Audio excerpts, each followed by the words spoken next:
There we go. Okay. Well, firstly, thank you so much. I wanted just to let you know that I'm calling in today from Treaty 6 Lands, which is London. So we're very, very honored, all of Mind Your Mind, to sit and chat with you today and learn a little bit more about what you've been doing.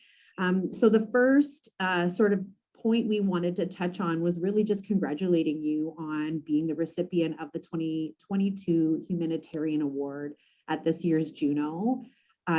That's so wonderful. And yeah, how does it feel to receive this recognition? Well, it's pretty incredible, the 2022 Humanitarian Award, which is presented by Music Canada, for mostly because this is not an award for just one person.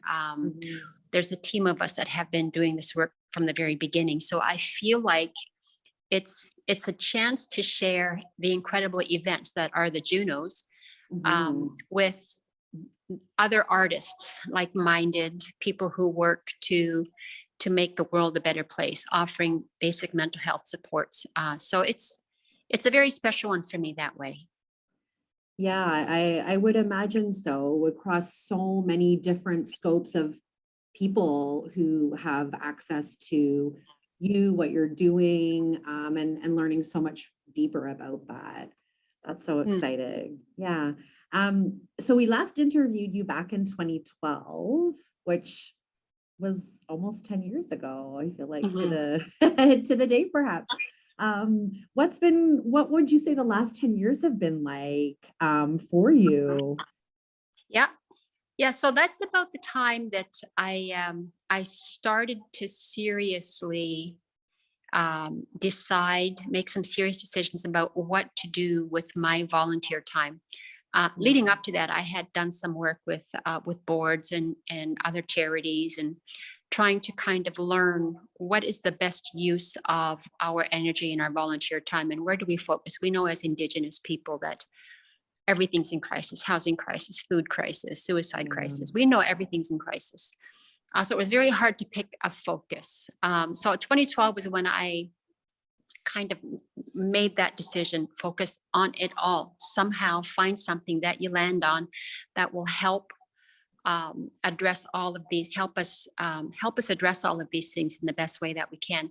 And there was this really cool focus that happened, knowing what I wanted to spend my energy on and time with, helped me to really settle into what will we do moving forward. And that happened around that time. We're of course still recording. I have another album coming out. We're still doing that work. But all of the arts together became a clearer place for me back in 2012. And that's been the work moving forward since then. Wow. It's amazing the power of focus. You know, when there's so much going on, it's so easy to feel overwhelmed, like you mentioned, where to start. So was this the development of your Arctic Rose Foundation? It was the early part of it. So it started off as the Arctic Rose Project. And through the project, what I put out was just to get a feel over the course of 4 projects, or a quarterly project between 2011, 2012, and 2013, to get a feel for where we were at in terms of where to start the programs, not geographically, but who will the focus be? Will it be children? Will it be youth? Will it be young adults? Will it be adults? So 2012 was the Arctic Rose Project with quarterly projects. And it became very clear very fast that we needed to focus on children and youth. So that began in 2012 through the Arctic Rose Project.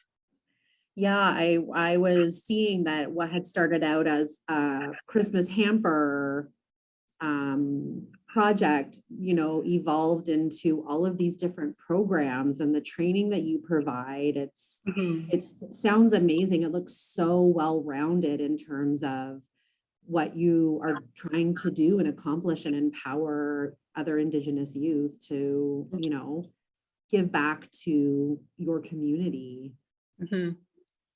Yeah, So for sure. No, go ahead. Yeah, so yeah, that's the first campaign in the project part of it was the literacy project, because we knew dropout rates are an issue at that time. And then the second campaign was the graduation. It was a graduation gown program, but it was more to to to figure out, do we need to find a way to boost morale in our communities, in that demographic. And we do. Everything we need to do everything we can in our communities. Suicide prevention campaign, intervention campaign in September was a third quarter campaign, and then the food bank was a Christmas food bank campaign. So those were the 4 projects that were the Arctic Rose project at that time. Gotcha. Beautiful. Yeah. Do you have one now that's sort of like maybe has an extra soft spot for you, or like a little favorite where you're like, oh, this one's just gives me that extra sparkle tingle feeling that I really love? Well, yeah. So what we ended up landing on was, of course, the children and youth demographic. So they became the focus. And then what we do now is called the Messy Book program, and that's an after school as a charity. Arctic Rose Foundation got its charitable status in 2016. And then from there, we moved forward to what we offer after school. And so Messy Book is this mental wellness support piece. And every day after school in one location, we bring in participants. We hire youth, we train youth, but we bring in participants to participate in what we call Messy Book journaling. So they're talked through and worked through and guided through basic art practices, painting, drawing, writing, collaging, all those processes. And in there is basic emotional intelligence development. So we walk through some problem solving. We walk through some how to sit comfortably in school, emotionally, all these things. So it's an after school Messy Book program. We use the arts to guide them through problem solving and being comfortable in the lives they are building. Yeah, that's wonderful. That sounds so good. When I was looking through it, I just thought, what an amazing space to really get in touch with deeper things for these young people and have an outlet to, dig deeper and pull out more. And that's so wonderful. So what does being an artist mean to you, and where do you find your inspiration? How does that process work? Yeah. So I stumbled into the career I'm in. I call myself an accidental artist. So when I left home to leave. I was not pursuing a public life or this as a career at all. So I always think of myself as the accidental artist. So I think of the arts as the thing that has healed me and continues to heal me. I feel like I've been so fortunate to have stumbled into these opportunities. Singing and songwriting, writing is the big part, has allowed me this expression piece that's become the Messy Book program, that's become the Arctic Rose Foundation. Expression is what we do. If it hadn't been for that introduction, if it hadn't been for this work, I wouldn't be an artist. So art is, but quite literally, the thing that healed me. So I feel like I'm just one of the lucky ones that had a series of happenstances and have turned those experiences and those lessons into the Messy Book program and the Arctic Rose Foundation. What a blessing. That gave me goosebumps. That's so wonderful. Just to know that, when I think of young people trying to find where they're going, and sometimes, we don't know what's going to happen, or we find ourselves, like you said, the accidental artist. Who would have known? But yet here it is. So that's so wonderful. We're so proud of you. Just getting cheese the whole time, Susan. So I would really love to hear you talk a bit about culture playing a role in the mental health and well-being of the young Indigenous youth that you're supporting through the Arctic Rose. So my experience, I grew up in small town Nuna, but I was born and raised there. I mean, I was born in Fort Churchill only because that was the closest hospital, but I am Alfiamute. I am Inuk, and I grew up in that community and in that region. And when I think about it, when I'm writing, when I'm creating, even when I'm performing, my heart of hearts, um, my heart of hearts responds best to when I'm grounded in the childhood memories. And that's Mm, culture. Culture is the community I grew up in, the community of Akviet and Inuit community. And it's a contemporary culture now, obviously, and of course, but um, when I think of myself as an Inuk, um, there's this thing that happens where you just stand up a little straighter. It's like, oh, that's who I am. I yeah. have nothing to prove. I don't have to explain anything to anybody. I don't have to defend anything. That's who I am. And there's a Mm, powerful grounding when we can make that culture connection. And mhm, so that's the power of this work that is being done, where when we talk reconciliation and we talk healing, why it's so important that connecting to our respective cultures has to be a part of that, because that's the root. That's the roots of the work of who we are as Indigenous people. And without that connection, we're not really healing. We're not really connecting. And mm, I felt that. I felt that throughout my career. wow. Thank you. I appreciate that answer. Mm, mm. Digesting it right now. Yeah, that's wonderful. Okay, so how can allies support the work you're doing with Indigenous youth? And I guess any other sort of heads up or info that's really great for non-Indigenous people to know, and how we can help. Yep. So the best way to support us right now is to make a donation to the organization. Yeah. Our goal is to be in every school that is attended by Indigenous students in the country. That's our goal. We That's feel very amazing. strongly that arts needs to be a part of your learning day in Yeah. some form.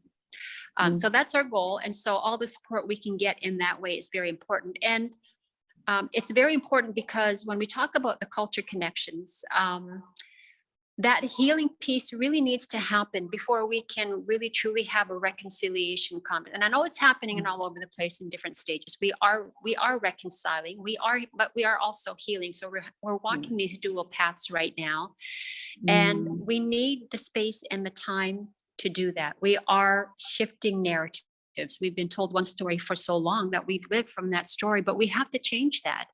mhm, And the healing programs all across the country that are run by Indigenous, developed and created by the Indigenous, they need to be supported, because yeah. that's a big step towards healing and reconciling. And until that happens, we're not really truly, like, back to the question about culture, Yeah. we're not really truly healing.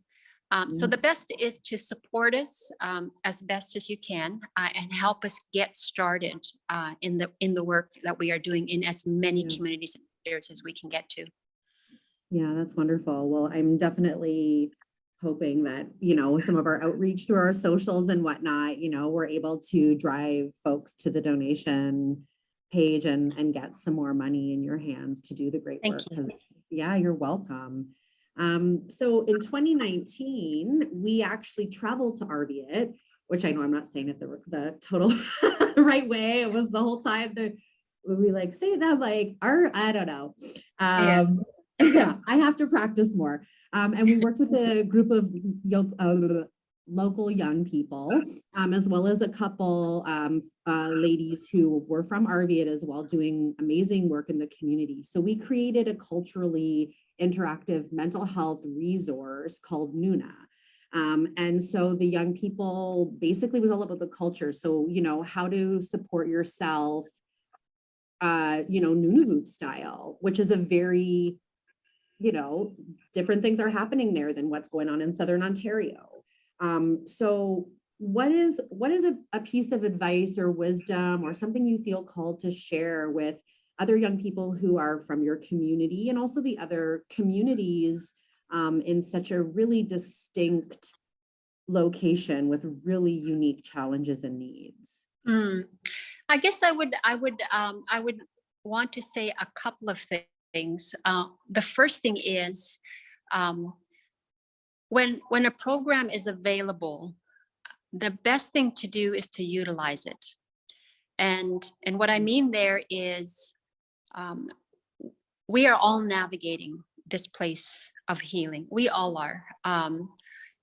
We come to you with an idea. We come to you with a plan. We come to you with resources.